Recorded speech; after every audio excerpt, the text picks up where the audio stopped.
How's it, punters? Welcome back to the Best Sports Betting Podcast. We've got a pretty short one today. There's not too much going on in the world of sports with regards to football. So we're going to be having a chat about some of the recent results and then having a look at the upcoming Grand Prix. Let's start off, Simon, with the South Africa versus New Zealand. What a cracker of a match! I really like New Zealand on the minus there. Yeah, But wow, what a result for South Africa! I was cheering them all the way. I thought we were going to get completely screwed after watching the first half. I think we put in such a massive second half display. But what a game. yeah, we did. I couldn't have been more wrong about the Springboks' chances. We both didn't really love the 10-point handicap, obviously laying that with New Zealand on the minus. But I still saw New Zealand winning the sort of rematch quite comfortably. And the game started how I expected it to. The Kiwis played like a much more expansive running game. They were contesting our box kicks more effectively than last week.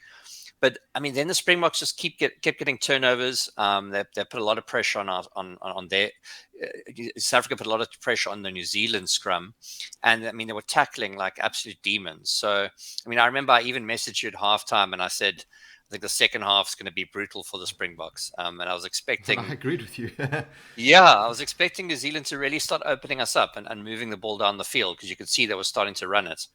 But we kept closing them down, and we also just really didn't seem to get tired. So it was actually a fantastic game in the end. Yeah, we squandered so many kind of opportunities in the first half, and New Zealand just started to kind of pick up the tempo. So I thought the second half was going to get ugly. But in fairness, like South Africa bossed the second half. We They did, we and left who so could? many points on the field as well.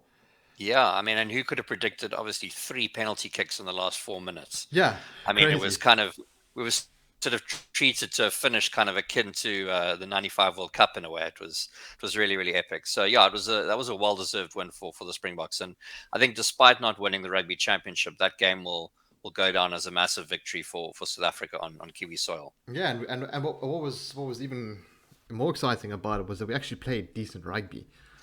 We went for it. There was no kind of faffing around, just kicking the whole time.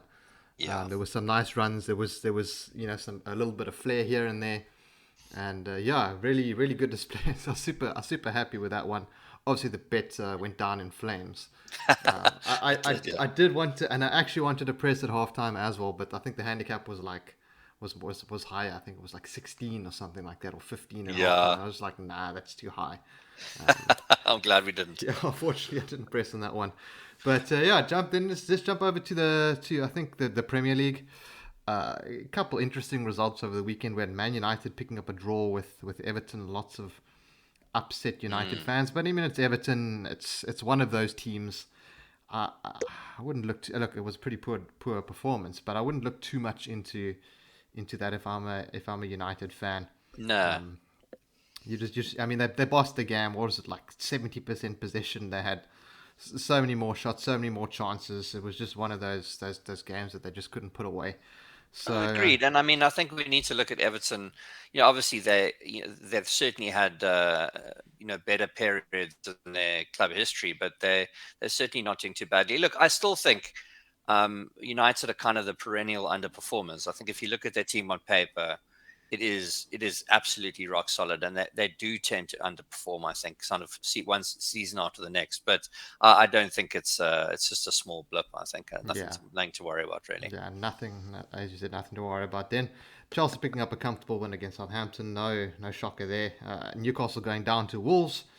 Arsenal managing a draw with Brighton. That was a Yeah. bit of an Well, upset in my books. what did I say last week? Brighton are a team that I don't like to bet against at home, and I think they've proved once again they can keep. And again, I'm going to say top sides with the inverted commas of Arsenal, but they can keep good sides at bay and pick up points. I think when it's least expected. So that one kind of ended exactly how I expected it to. But It should have ended in a Brighton win. To be honest, they were a yeah, far better team on the day. Sorry, some technical issues there. But Simon, you were talking about Arsenal. I was saying that Brighton deserved to win that one. yeah, I know it was a fantastic home performance from Brighton. As I said, they're a team that I I really don't like betting against at home, and they actually picked up more draws than any other team last season, which is just quite a feat if you consider that you're playing obviously all the teams twice, home and away. To pick up that many draws against some of the top opposition is quite impressive. But I really enjoyed watching just before the Liverpool City game started. The Brentford Brentford Spurs. again. Eh? I fancied West Ham there. Yeah, I know. That was your pick. I mean, Jana Vissa is really he's such a great young player. He actually scored the equalizer against Liverpool last week in that 3-3 draw, and he managed to nick the winner literally in the very last minute of injury time. And what a strike it was! I don't know if you saw it, but it was brilliant. I mean, he just timed the ball and then on the bounce so well. And then I mean, they're now sitting. Brentford, that is, sitting seventh on the table above Spurs on goal difference. So, I mean, after 7 weeks, looking pretty good. It's good to get all those early points in, and especially for when it comes to the relegation battle Yeah, towards the end of the season, which I do kind of expect they will sure. be involved in. That's on paper, but yeah, big result there. I thought West Ham were good enough to win that game, but that Mm, it was like you said, it was looking to be a draw until that late strike. yeah, Then we have the Liverpool City game where what a goal that was as well. Bit of individual brilliance there from Salah. I don't know if you caught that one. it was. Yeah, that was actually the first football game that I watched in a pub in I think nearly 2 years. So it was an awesome experience.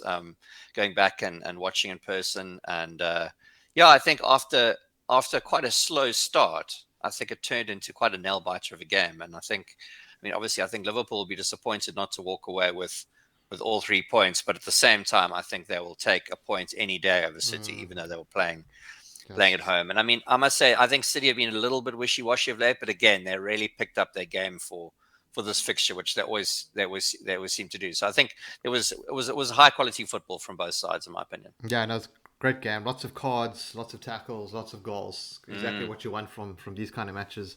I feel yeah, City were the better side. Look, they went behind.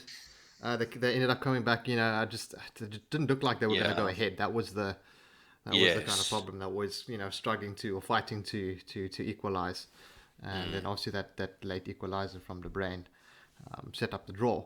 But a pretty interesting weekend of football. We don't have any football coming up. We've got some international games, I think, or what was it? Is it quarterfinals or something, or is it just friendlies? But yeah, there's just friendlies as far as I know this week. Yeah, not nothing too interesting. I no. don't know if you saw over the weekend, PSG lost. That was quite an upset. They went down away from home to Rennes 2-0. Sure, wow, that's something you don't often see in Liga. Yeah, definitely not a punters weekend, and I think there were a couple of upsets also with Bayern Munich going down at home to Frankfurt, losing two Sure, one. So if guys were taking multis, I think there's some but it comes short for sure. lots of lot of short odd coupon Yeah. busters right there. And yeah, we had some Champions League action as well last week. Not too much to talk about there. Juventus beating Chelsea, United picking up a win. Nothing too exciting. I don't know if there were any kind of I standout think games for you. I think the big surprise there was Barca losing 3-0 Yes, to Benfica. Yeah, I mean they got a fairly early card, but I mean sure 3-0 to Benfica is really quite a shocking result. and I believe they lost over the weekend as well. I think that was also another coupon buster. Let Mm, me see if I can find it here. Yeah, they lost 2-0 to Atletico Madrid. So sure, yeah, tough place for Barca at the moment. It's been a massive fall from grace for absolutely. them over the last season or two. It's been quite But interesting we'll to watch. see match day 3 only in 2 weeks time of the Champions League, so we look forward to that. Yeah, and you won't see too many tears in my eyes with Barcelona struggling. That's just kind of tired of their dominance. I'm glad it's kindly come to an end. Yeah, sure. But yeah, so we've covered most of the decent football. We've got some rugby coming up. We're not really going to chat about that. We've got the F1 Grand Prix. I know that's probably the only big event. You said that's taking place in Turkey. That's right. Yeah. So yeah, that's the only real preview we have for this week. And yeah, so it's held in Istanbul. It's actually replaced the Canadian GP for this season. And it's quite a it's designed by Herman Tilke, who's quite a classic circuit designer on the calendar, and he designed Singapore, Austin, and also the famous Red Bull Ring, which is in Spielberg, Austria.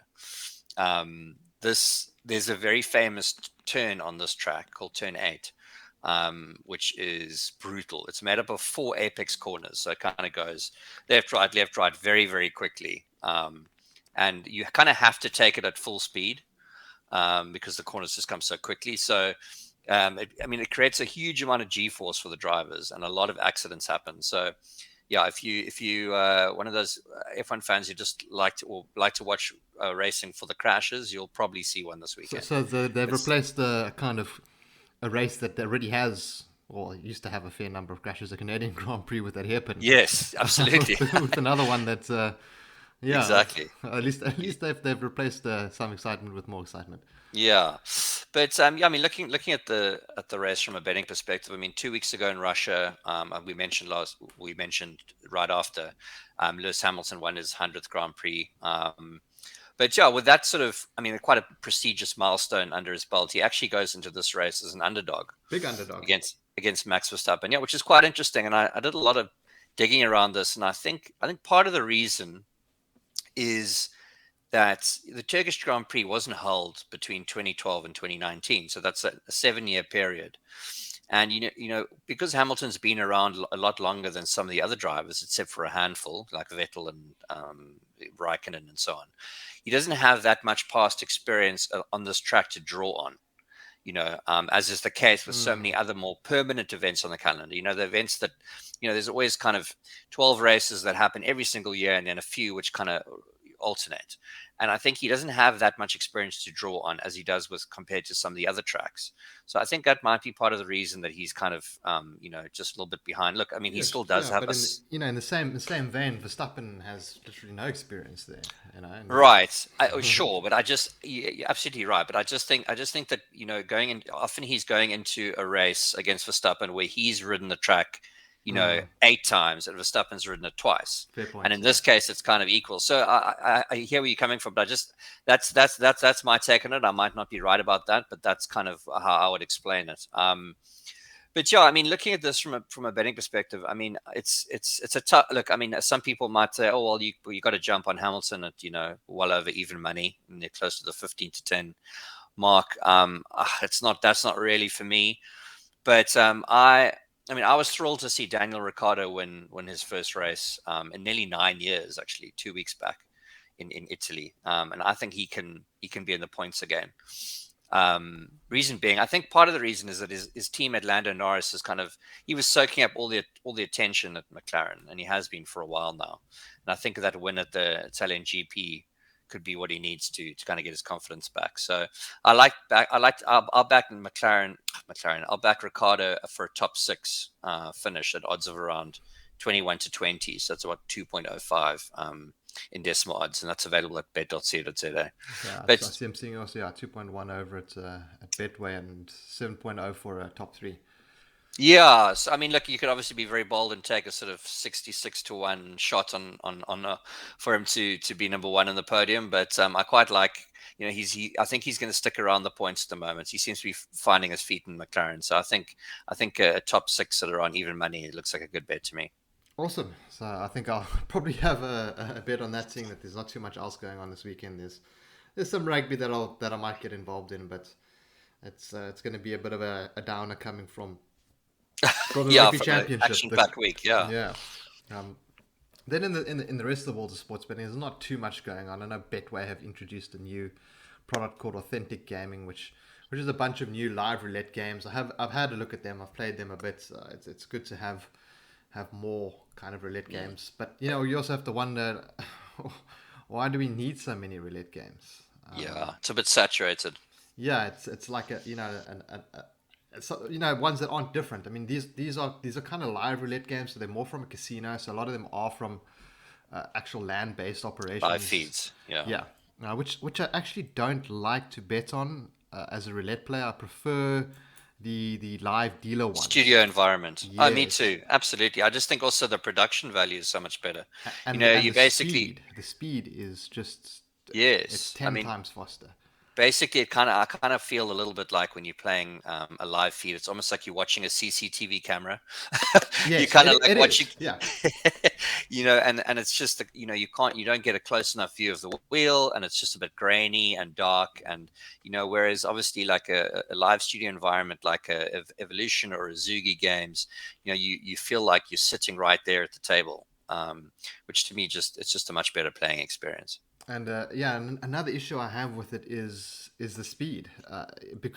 because a lot of them, not all of them, are in this live environment. You've got actual players placing bets on the table, so Yes. those bets have to be paid out. They have to wait for the players to place the bets. There's no 15-second countdown. I mean, imagine if you're in a casino and you've got 15 seconds to put your chips on.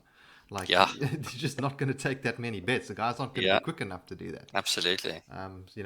Look, it's two very different environments. I'm not sure how well they kind of combine, but I'd rather stick to things like I don't want to say lightning roulette because they take off quite a lot of odds. So they shave quite a bit of odds there for the lightning Mm. feature. But your other standard roulette games, and you do get Yeah. lots of those at Betway and other bookmakers. I also had a look at some of the kind of unique bet constructs. Was it bet constructs? I'm not sure if it's actually bet construct, but anyway, the virtuals over on PureBet and also on GBets, and they've got a game called Marble Run, and you're literally betting on marble racing. Yes. And I tried to record a video, but wow, it was, I don't want to say it was terrible. It just wasn't very exciting. I was trying to figure out for a few rounds what was going on, which marble's leading what. There's a few, you bet on blue, there's a few different blue colors, you're not sure Right. which Which bet which is. one are you actually watching? Yeah, so I don't think I'm going to be publishing that anytime soon. It was a bit dull, to be honest. Some of the other Mm. games on there are quite exciting, but these virtual sports, I mean, I think they were good in the time of COVID, but that was like, I Yeah. want to say almost 2 years ago, look, a year and Sure. a I mean, half ago. yeah, there needs to be a little bit more innovation if you have I mean, sports happening and, as much as it was before COVID now. So, if you can't just replace a product and then kind of, don't innovate and then think it's going to tick on as it was. Especially with something like Giga Sports, who of all the virtual kind of providers probably have the worst feeds and the most uninteresting kind of graphics and visuals and stuff like that. But they're everywhere in South Africa. So yes, hopefully they can come up with some new games soon. And yeah, not much else to talk about. I think that's pretty much it. We've got a few offers that we hopefully be presenting to you guys from some Mm, bookmakers, some exclusive offers. Maybe we can talk about that when they come out. I don't want to quite talk about them now, but we've got some exciting things coming up. And yeah, that's where we're going to wrap it up this week. Hopefully, you guys have something to bet on this weekend. Other if you're not a fan of the F1, maybe some rugby. I wouldn't recommend betting on kind of games that you don't know too much about. There is the IPL going on, Simon. of course. I'm, Yeah. I'm not sure if you're going to be following that at all. Yeah. Man, for me, T20 cricket is such a coin flip. Which can be fun, to be honest. I mean, that's also a good part of it. But I find I like watching it, but betting on it, I don't really. Mm. And I do tend to keep a close eye on it as it gets further along when we kind of getting to, the knockout stages. Then I start watching it a bit more closely. But I'll watch an odd game when it's on TV, but it's not something that I follow religiously. I like the macro betting on that, where you bet on the next ball, or you bet on the third ball of the Yes, fifth over, sure. or the first ball of the Yeah. first ball of the next over, whatever. But it just seems like those markets have been taken away. I used to sit there and make so much money on a day of cricket, and I was watching a feed on DSTV Mobile. I don't know if you remember those old Drifter or whatever it was Yes. Yeah. devices from Hmm. years ago. God, they were terrible. But I would sit and I'd bet on that and on a delayed feed, and I'd still crush it. It just seems like the appetite for trading those markets is just not there anymore. I Yeah. think it's that the Yeah. bookmakers I think you're become right. too risk averse, and Yeah, and when they do become when they are available, they just keep shaving the odds more and more and more, yeah, and you end up paying 8 to 10 on a side, and it's just nah. or it's just grayed out and you're sitting there, you've Yeah, deposited, you're like, okay, cool, they're going to open up the market, and it just never opens up. And by the time it opens up, you're like, well, I don't have an edge anymore because I don't feel like this is a good time for me to be playing this. The time when I wanted to play it was the time I wanted to play it. When in the yeah, first 5 overs whatever it is. But yeah, guys, that's where we're gonna call it. So I hope everyone has a good weekend, and we'll catch you in the next one. Have a good one, guys. Cheers.